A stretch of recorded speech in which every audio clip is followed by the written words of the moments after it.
글로벌 경제가 코로나19 사태 장기화에도 불구하고 선전하고 있다라는 분석이 나왔습니다. 내년에 글로벌 경제 성장률이 무려 5%를 기록할 것이라는 예측입니다. 미국이 최근 들어 정치적으로 극심하게 분열됐다는 것이 일반적인 인식이지만은 하버드 대학 여론조사 결과 미국인들은 분열을 원치 않는 것으로 나타나고 있습니다. 올해 11월 대선은 코로나19 사태로 인해 전면적인 우편투표 실시와 또 이에 따른 개표 지연 등이 예상이 되고 있어 대통령 당선 확정까지 많은 혼란이 예상이 됩니다. 따라서 내년 1월 대통령 취임식 때까지 과연 대통령이 확정될 수 있을지라는 우려도 제기되고 있습니다. 오늘은 이러한 내용들을 소개해 드립니다. 주영수 국장. 안녕하십니까. 네. 왜 수염 깎으셨어요? 제 마음입니다. 저는 수염을 좀 기르시는 게 더 훨씬 멋있어 보이는데. 근데 좀 불편하더라고요. 불편하죠? 네, 불편해가지고. 네.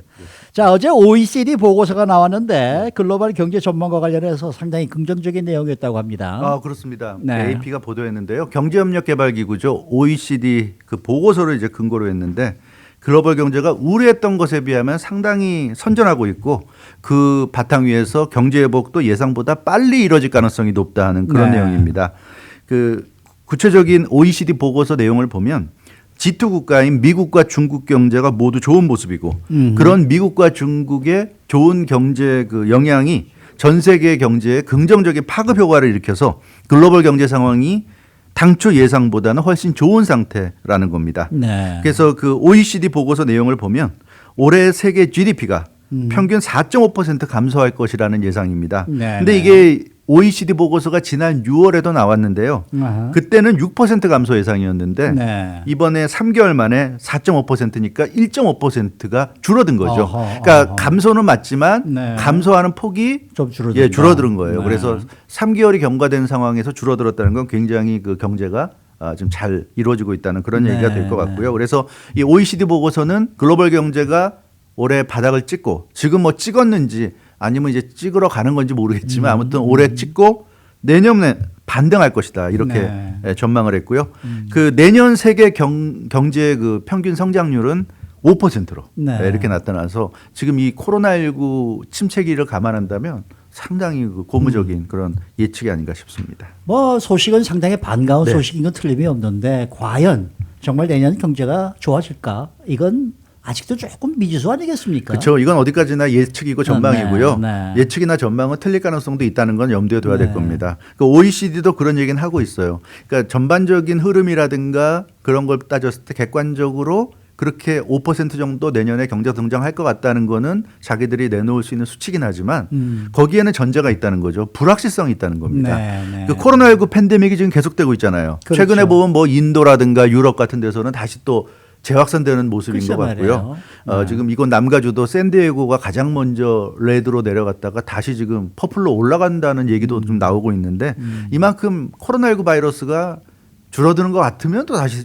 또 확산되고 이런 추세입니다. 그래서 이런 불확실성, 앞으로 미래를 우리가 정확히 예측할 수 없다는 거. 경제에서는 이 불확실성이 가장 큰 적인데 그렇죠. 이 불확실성 때문에 내년 5% 경제 성장률 전망도 달라질 수 있다. 네. 그런 가능성은 염두에 둬야 된다고 OECD도 얘기를 하고 있습니다. 네. 그리고 이제 백신 문제인데 지금 뭐 CDC에서도 그런 얘기 했잖아요. 백신이 올해 안에 나오겠지만 그건 어디까지나 의료진이라든가 환자들이라든가 뭐 아니면 그런 환자들을 대하는 그런 그 전방에 최전방에서 일하는 사람들을 우선적으로 할 것이고 일반 국민들이 그 접종하는 것은 내년 돼야 될 것이다. 이런 네, 얘기를 하고 네, 있는데 네. 그래서 백신이 아마 내년 후반기 정도 돼야 일반 사람들이 접종할 수 있는 상황이 될 것 같고 네. 그러니까 그때까지 과연 코로나19가 어떻게 될지는 아무도 모르는 거고요. 네. 거기에 따라서 지금 이런 예측이 상당 부분 달라질 수 있다는 얘기입니다. 근데 뭐 어찌됐건 그런 그 변수는 감안하더라도 OECD 보고서 이번 보고서 내용을 보면 미국 경제가 상당히 지금 선전하고 있습니다. 그러니까 올해 OECD 보고서가 미국 경제가 3.8% 하락할 것이라고 이제 어제 나온 보고서에서 전망했는데 네. 원래는 7.3% 하락 예측이었어요. 아. 그러니까 그 원래 예측에서 한 절반 정도로 거의 반이네요. 하락폭이 네, 좀 네. 줄어든 겁니다. 그래서 미국 경제도 상당히 지금 선전하고 있고 세계 주요 20개국 G20 국가 중에서는 이제 중국만이 유일하게 경제 성장을 올해 할 것이다는 예측이 나왔습니다. 그러니까 모든 국가들이 마이너스 성장인데 중국 경제만 플러스 성장을 한다는 거고요. 중국 경제가 올해 1.9% 상승할 것이다 이렇게 예측했는데 중국 경제도 원래는 마이너스 2.6% 성장 전망이었으니까 중국 경제도 지금 선전하고 있다. 그래서 이 미국과 중국을 중심으로 해서 경제가 생각보다는 빠르게 지금 회복세를 타고 있다고 볼 수 있겠고요. 이 로렌스 분 OECD 수석 이코노미스트는 그런 얘기를 했습니다.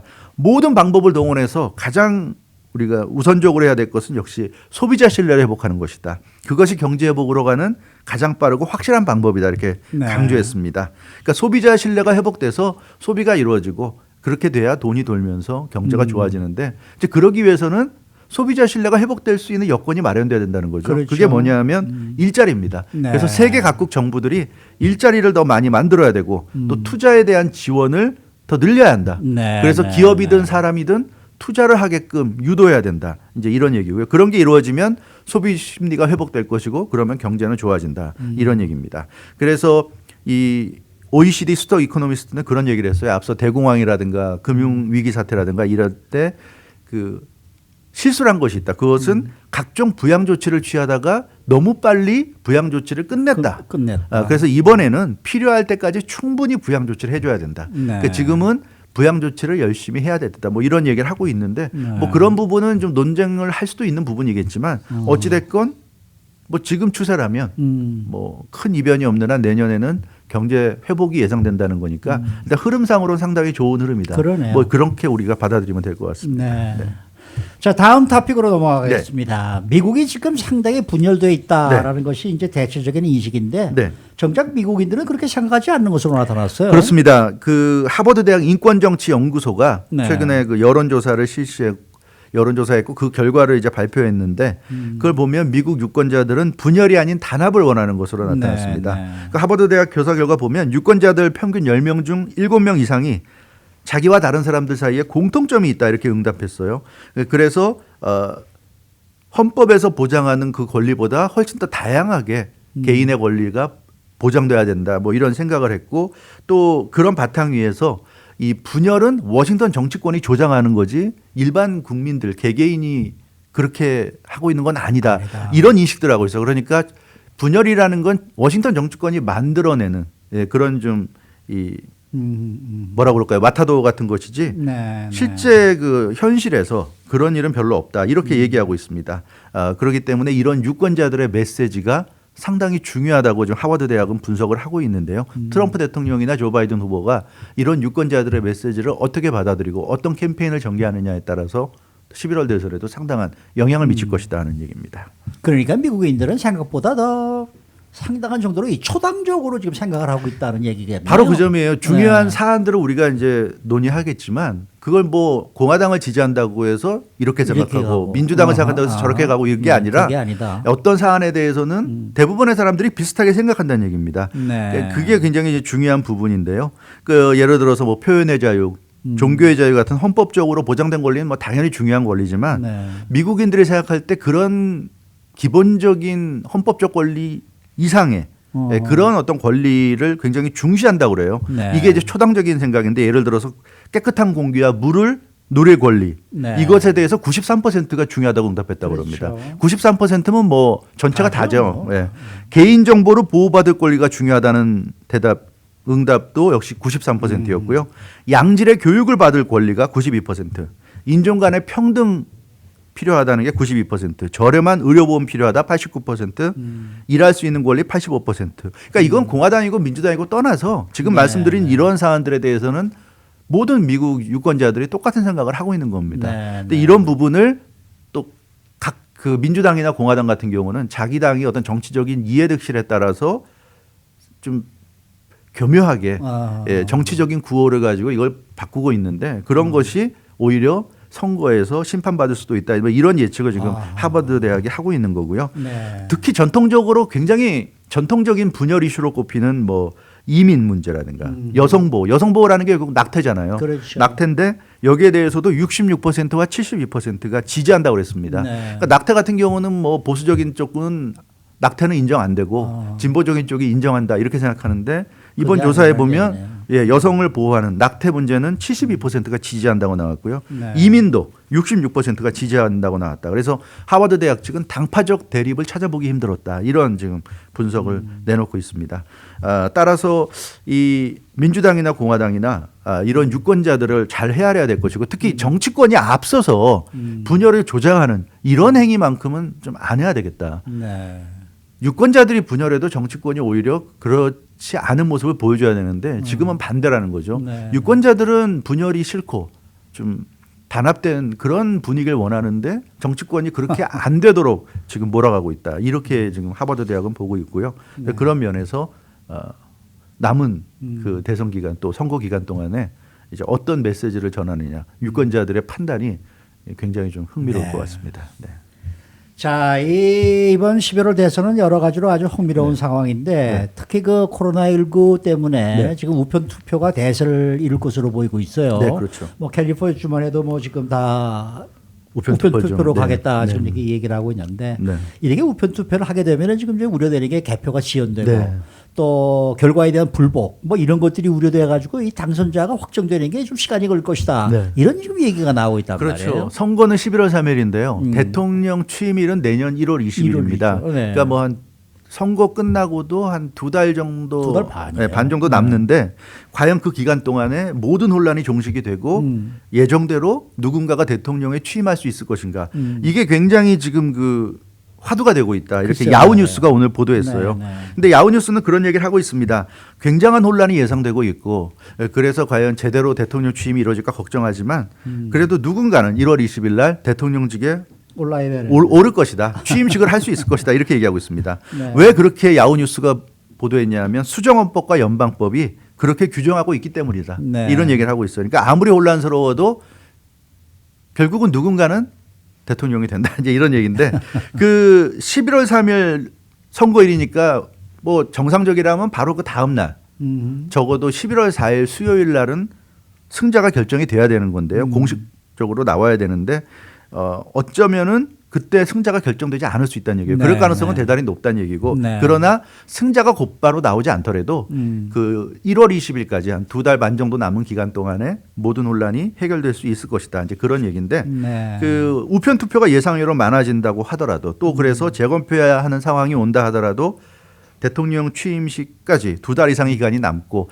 특히 중요한 게 대통령 선거일은 12월 14일입니다. 그러니까 11월 3일은 정확히 얘기하면 대통령 선거일이 아니에요. 대통령 선거일에 대통령을 뽑을 사람들 선거인단을 뽑는 게 11월 3일이죠. 그렇죠. 이제 그렇기 때문에 이 야후뉴스 얘기는 11월 3일 날 대통령 선거인단을 뽑는데 선거인단을 뽑는 것이 확정이 안 된 거고 12월 14일 날이 그 선거인단들이 모여서 대통령을 선출하는 실제 대통령 선거일이기 때문에 12월 14일 전까지만 대통령 선거인단이 확정이 되면 그래서 12월 14일 대통령 선거만 제대로 치러지면 네. 문제될 게 없다. 이렇게 지금 얘기를 하고 있고요. 아하. 근데 문제는 그럼 12월 14일을 이제 넘길 경우에는 이제 어떻게 될 것이냐. 네. 지금 워낙 지금 혼란스럽기 때문에 네, 네. 12월 14일을 넘길 수도 있다. 그러니까 11월 3일 선거 이후 한 달 정도의 여유가 있는 건데 그 안에도 대통령 선거인단을 확정짓지 못할 그럴 경우가 이제 문제가 될 수 있다. 이렇게 야후는 얘기하고 있는데 어찌됐건 지난 2000년 투 클로스트 콜로 유명한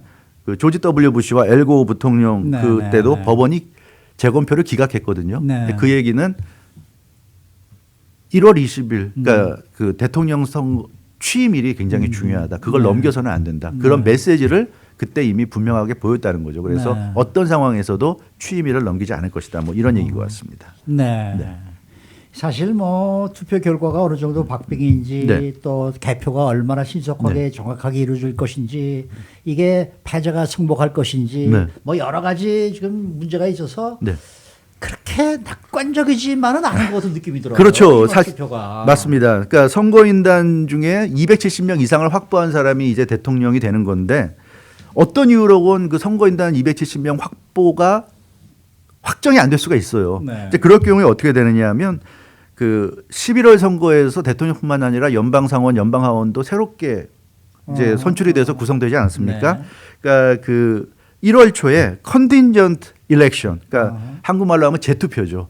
재투표를 통해서 대통령과 부통령을 결정한다고 합니다. 그러니까 어떤 이유로건 선거인단이 12월 14일 날 대통령과 부통령을 선출하지 못하는 상황이 된다면 네. 그러면 연방하원과 연방상원이 대신 대통령과 부통령을 선출하는 거예요. 그래서 연방하원이 대통령을 선출하고 연방상원이 부통령을 선출하는 그런 상황이 됩니다. 이게 수정헌법 12조에 근거한 내용입니다. 근데 이것은 지금 현재 연방하원과 연방상원이 아니라 이번 선거에 의해서 구성되는 새로운 연방하원과 연방상원에 의해서 선출이 됩니다. 이게 한 번 있었습니다. 1825년 존 퀸시 애덤스 후보가 이런 방법에 의해서 연방하원 재투표를 통해서 대통령에 당선된 게 지금까지 유일한 사례고요. 그러니까 이렇게 되면 시나리오상으로는 대통령과 부통령의 당이 갈릴 수가 있어요. 대통령은 연방하원이 뽑고 부통령은 연방상원이 뽑으니까 그 양쪽의 집권당이 그러니까 리드하는 당이 다를 경우에는 뭐 민주당이 대통령, 공화당이 부통령, 또 반대로 공화당이 대통령, 민주당이 부통령 될 수도 있습니다. 이론상으로. 그렇겠네요. 근데 아직까지 미국에서 그런 적은 한 번도 없다고 그럽니다.